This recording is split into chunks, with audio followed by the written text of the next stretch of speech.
Всем привет, с вами Костян. Мы по-прежнему во Вьетнаме. Сегодня на обзорчике ресторан прекрасно выглядящий. Другой вопрос, что они здесь подают, потому что изначально нам почему-то сказали, что пару блюд, которые меня лично заинтересовали, их нет. Но я надеюсь, среди достаточно большого меню мы все-таки что-то найдем, потому что, по крайней мере, как здесь все выглядит снаружи, мне нравится. Давайте посмотрим. Первое, это у нас неизвестная ракушка, которая под лемонграссом и чили.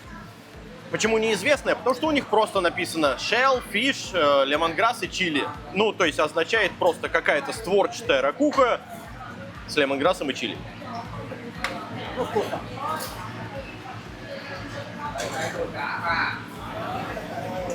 Вы знаете, это вполне себе съедобно. Учитывая небольшой размер самой ракухи, я не знаю, что это. По консистенции чуть-чуть на гребешка похоже. Может быть, даже это он и есть, но только он немножко странно выглядит. Если это гребешок, то он передержан в усмерть. А с точки зрения, в принципе, вкуса, я бы не сказал, что вот конкретно это блюдо отличается чем-то от любой другой ракушки, которая вот, значит, таким образом приготовлена. Мясо есть, оно жуется с трудом, да. Приятное или вкусное? Да. То есть, если ты любитель, не пойми, что пожевать, но тебе нравится лемонграсс, немножко остроты и свежего лучка, то это блюдо для вас. По мне, вполне себе съедобно, почему нет? В цену в 125 тысяч донгов. Знаешь, когда ты в отпуске, ты такой, давай, сойдет, нормально. Не супер дорого, главное, и все. Лучок же, давайте все-таки справедливости ради его тоже заценим. Да.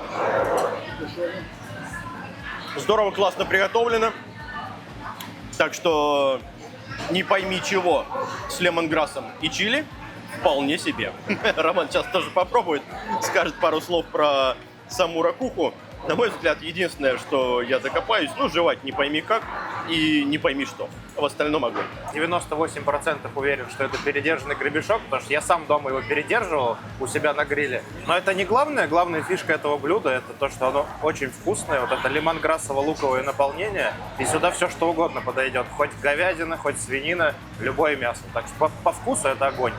Ну да, самое главное соус. А у нас есть комментарии за кадром. Да, мы здесь сегодня не одни. Я как не искушенный в этой еде, Да. просто попробовал. Мне здесь во Вьетнаме очень приятно попробовать все. Я стараюсь все попробовать. Мне очень зашел соус, который с луком. Офигенно. Остренький такой, да? С этим соусом идет все, ребят, не переживайте. Ну, то есть, по большому счету, действительно, не важно, что внутрь, какое мясо напихали. У нас впереди еще будет салат с говядиной, поэтому вот и посмотрим. Ну, для меня вот это, я люблю острое, для меня это заходит просто на ура. Вот и хорошо, поехали далее. Быстренько следующее. В данном случае у них в меню было написано кальмаровая икра на гриле там с чем-то. Я такой думаю, отдельная кальмаровая икра, как здорово и интересно. Но нет, господа, это у нас, к сожалению, кальмар просто с икрой. Давайте по заветам Романа, кстати, я редко Романа хвалю, может быть зря, а вот за этот совет я его просто обожаю. Откусить жопку и вытащить хитин.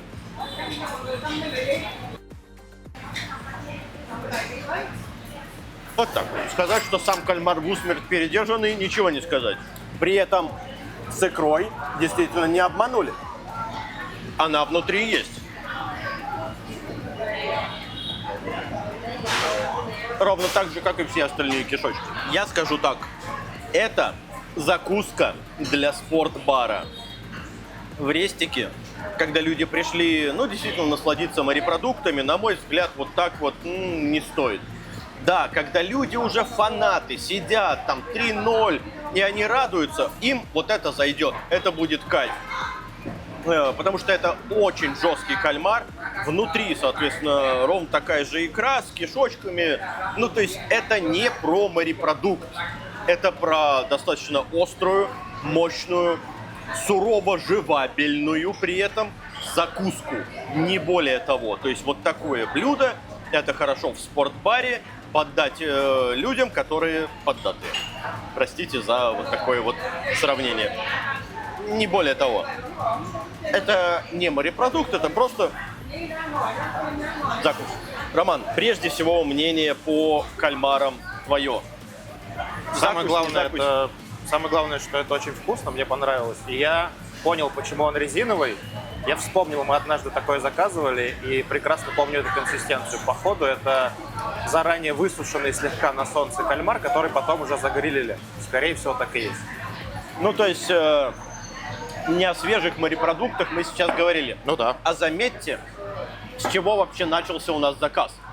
Кальмаровая икра на пару с рыбным соусом. Понимаете? Кальмаровая икра на пару с рыбным соусом – это грильный сушеный кальмар с икрой, с остротой и со всем остальным. Ну вот так вот это работает. А посмотри, позиция выше или ниже. Не вот это? Нет, потому что четко я ей показывал и перевел, да, трум-чинь-мам. По-другому никак. Это ты не переведешь. А на пару? Да, кстати, по-вьетнамски написано это, если переводить, жареный кальмар с рыбным соусом, да. А по-английски написано икра кальмара на пару. А если знаешь вьетнамский, то там жареный кальмар с рыбным соусом. Поехали далее. Быстренько к следующему. У нас здесь морской черенок.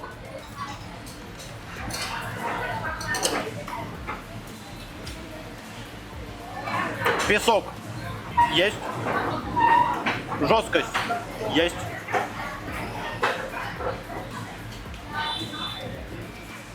Я не знаю, слышно ли вам на микрофон, но у меня на зубах очень много песка.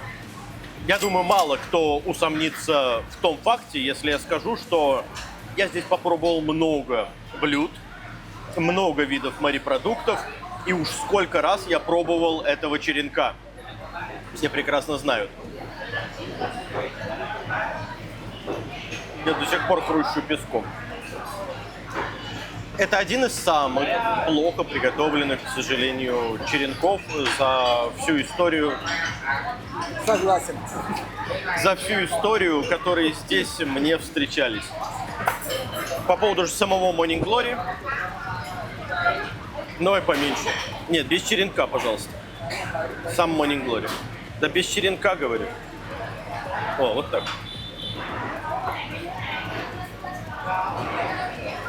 А у нас есть ложка какая-нибудь? Да, пожалуйста. Просто я почему ложку попросил? Я сейчас попробовал одну из самых безвкусных трав. Ну, соус, кстати, неплох.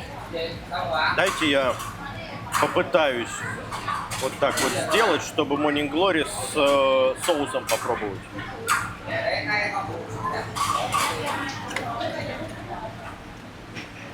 Не помогает. Это замороженный, перемороженный, передержанный, не выдержанный при этом морской черенок. И почему-то замороженная, размороженная Morning Glory, которая потеряла свой сок, которая не свежая, у которой нет вкуса самой травы. Я всегда всем рекомендовал и говорил: ребята, видите блюдо с Morning Glory, здесь там с говядинкой, с морепродуктами, смело берите Morning Glory. Это первый ресторан, где я не рекомендую брать Morning Glory. Это пресно. Я не знаю, из какого холодильника, морозильника они достали для нас оба этих ингредиента здесь. Я крайне недоволен. Вы понимаете, что я сейчас очень сильно себя сдерживаю и в выражениях, и в ощущениях, и, соответственно, это очень и очень плохо. Это самое отвратительное блюдо из морепродуктов, особенно с участием таких вкуснейших ингредиентов, как морской черенок и Morning Glory до сих пор, которые я встречал. Это ужасно. Это не двойка, это кол, это 0. Роман, пожалуйста. Ну, пропесочился я знатно, конечно. Это прям вот... Они как будто их выдерживали в песке еще дополнительно, такое ощущение. А вот да, и трава тоже пресная какая-то, на удивление. В общем, изначально это блюдо, если оно приготовлено как надо, оно офигеть какое вкусное. А здесь, ну реально, это -0. Просто ужас. Соус пресноват, соус... Ты знаешь, Ром, меня посетило ощущение, вот я сейчас соус попробовал, ложечку, и он пресноватый, он как будто бы такой, вот, знаешь, вчерашний, типа позавчерашний. Вот серьезно, ложечку попробуй. Вот он как будто бы, знаешь, такой лежалый. То есть, мне кажется, это кто-то заказал, типа нас, не доел, вот так и оставил, а у нас ровно вот так это блюдо и останется. И они это просто разогрели нам теперь. Понимаешь? Ну, кстати, да, вот я попробовал эту водичку, как будто бы... Она лежалая. Да. Она лежалая. Они реально, походу, блюдо замораживали вообще, как уже готовое, и потом его просто разморозили. Это просто потрясающее что-то, господа. То есть я такого до сих пор еще не встречал, чтобы так ложануть, тем более на таком особенно простом соусе. Кто-то говорит: Костян, а что ты так долго задерживаешься на блюдах иногда? А как донести до человека, что, ну вот здесь, например, придете вы, а лучше не приходите, очевидно. Я пока вот буду говорить так: лучше сюда не приходите. Мне одного блюда достаточно, если вы здесь облажались вот настолько сильно, чтобы я сюда даже за остальными не заходил. Потому что пока не знаю. Давайте при этом попробуем абстрагироваться полностью от предыдущего. У меня это, наверное, получится. И попробуем салат с говядиной, традиционный, местный. Почему бы и нет? Если он будет хорош, я так и скажу. Давайте посмотрим на него. Салатик с говядиной. Сверху все выглядит как и положено. С нормальным количеством жареного лучка, чесночка. Здесь у нас подмаринованный лучок. Давайте смотреть говядину. Ну, она вроде как в наличии. Так, не падай. Да, говядина вроде в наличии. И с самого низа тоже я вижу, что она есть. Так что в этом плане все в порядке. Отдельный мой личный респект за вот такие головочки лука. Это я обожаю. Она одна, что ли, такая головочка, а все остальное вот такое? А, нет, смотри. Оп. 2 респекта от меня они уже заслужили. По остальному же сейчас узнаем. Нет, смотри, 3 респекта. Я Опа. еще вижу 2. Да, кайф тогда.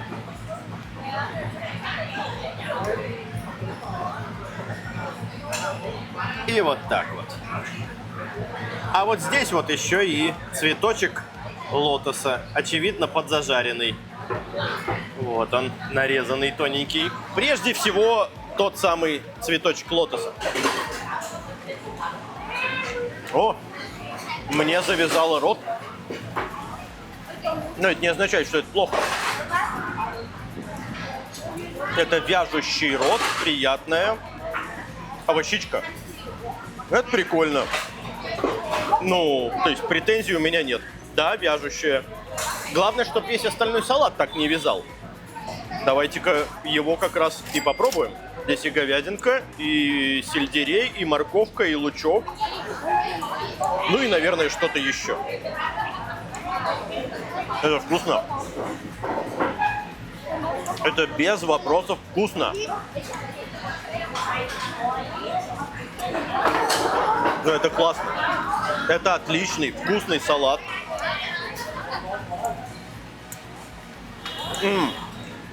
Лук маринованный. Это не свежая головочка. Человек наш, укусив вот такую головочку, он скажет: господи, что это за вкус? И я его прекрасно пойму. По той простой причине, что это ферментированная, выдержанная, с необычным для нашего человека вкусом головочка лука. К ней нужно немножко привыкнуть, потому что у вас во рту будет взрыв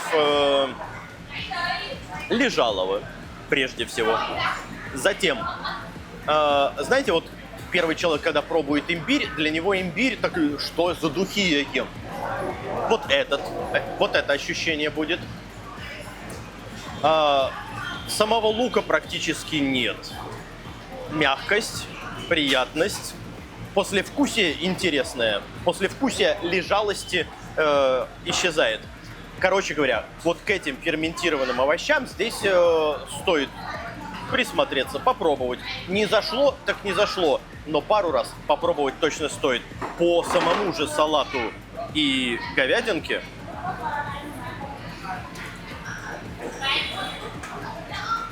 я скажу следующее. Говядина, конечно же, жесткая. Пожевать. Запускаю таймер. Примерно вот так вот. Я даже, может быть, немножко спешил. Но по вкусу, да вообще никаких претензий. Мне очень это блюдо понравилось.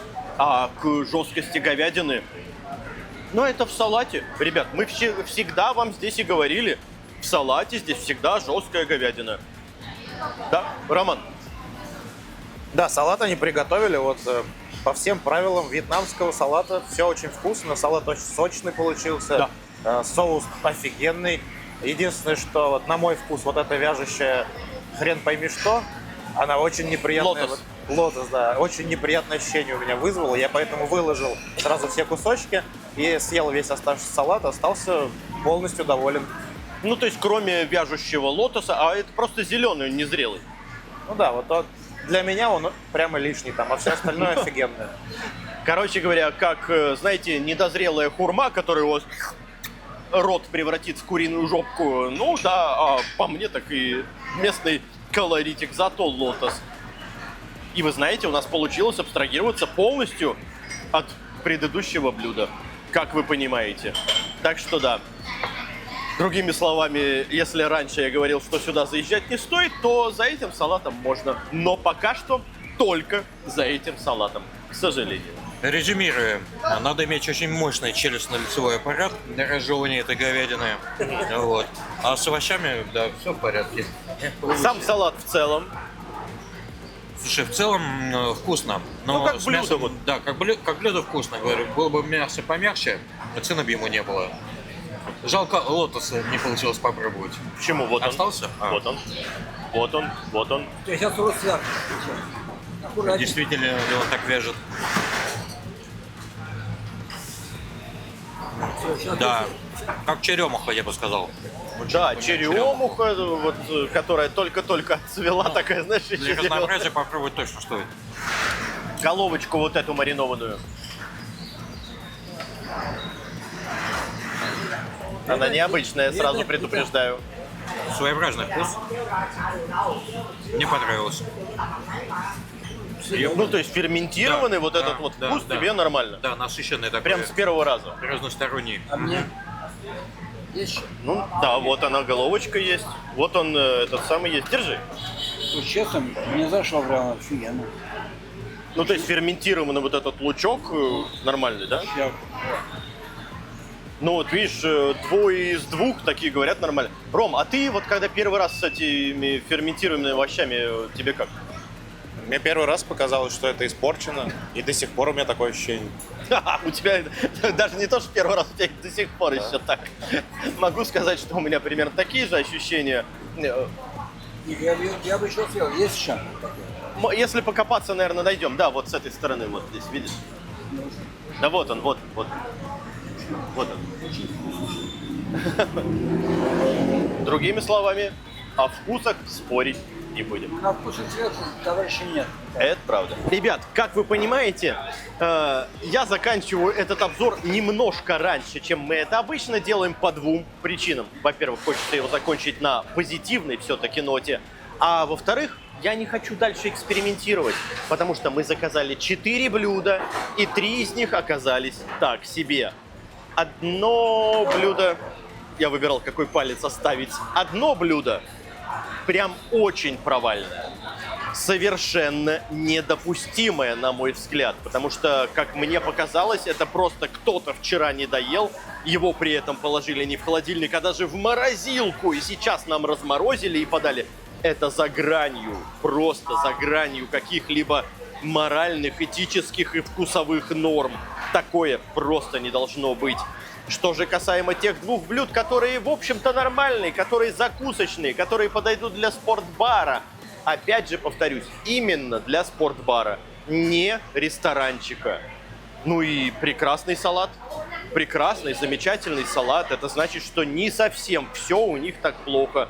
У нас в планах было заказать еще что-то, но мы от этих планов отказались. Я не хочу дальше сидеть и бомбить, просто потому что и так, на мой взгляд, из 4, когда 3 ты получаешь не очень, а 1 совсем провальный, то это уж ни в какие ворота.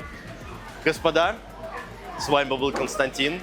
Для подписчиков Костян. Всем пока. Это был интересный эксперимент. На одной из главнейших улиц Фантиета.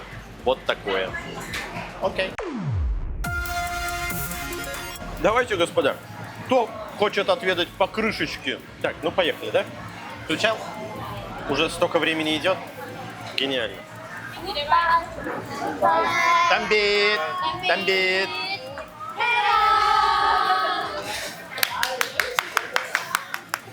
Всем привет! С вами Костян. Мы по-прежнему во Вьетнаме. Сегодня на обзорчике ресторан, который выглядит шикарнейше. Но забегая вперед, должен сразу сказать, меню пресноватое. Серьезно, попытаемся из этого меню что-то вытащить. Мы уже что-то из него вытащили. Но, к сожалению, нас тут же встречают словами «а этого нет», «а этого нет», и этого тоже, к сожалению, сегодня нет. Место отлично выглядит. Классный антураж, шикарное заведение с точки зрения пребывания здесь. Но я не знаю, будете ли вы смотреть после этого дальнейший обзор, но пока что начинается все не очень. Надеюсь, они вытащат. Надеюсь. Это слишком пессимистично звучало, да? Может, еще разочек как-нибудь по-другому, да?